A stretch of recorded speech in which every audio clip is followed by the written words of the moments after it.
inta aanan gudagelin muuqaalka fadlan daawada kanaalka subscribe saar saad u noqotid daawadaha koowaad ee ugu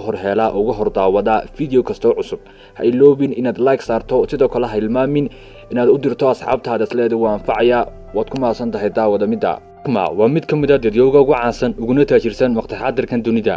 haddaba 1964 tobankii December ayaa uu ninkan ku dhashay magaalo ku taala dalka China waana muwaadin ka mid ah muwaadiniinta dalka China waxaanu ku jiraa dadyoga ugu caansan suuqa casriga waqti xaadirkan waxa uu ku jiraa kaalinta 12aad ee liiska kala sarreynta dadka ugu taajirsan adduunka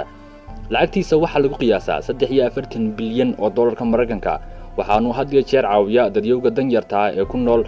qaaradaha Asia iyo waliba Afrika waxa lagu magac daray sanadii 2019 geesiga Asia isagoo yar ayaa uu bilaabay inuu barto luqadda Ingiriisiga isagoo had iyo jeer practice la sameyn jiray dalxiisayaasha u yimaada dalka China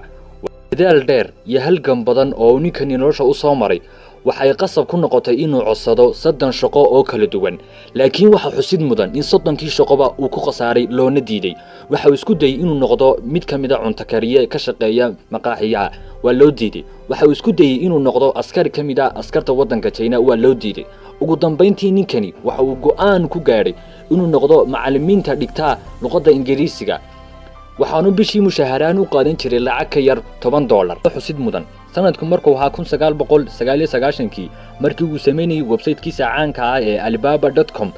oo ay shirkaduhu hab casri ah oo online ah isku ijaarsadaan ay ku qaadatay 16 saacadood oo xiriira inuu sameeyo website-kaasi daawade maxaa ku diidiya inaad guushaas oo kala gaadho inaad ka mid noqoto dadyoga ku guuleystay nolosha kaliya waxa ka xiga 2 arrin oo kaliya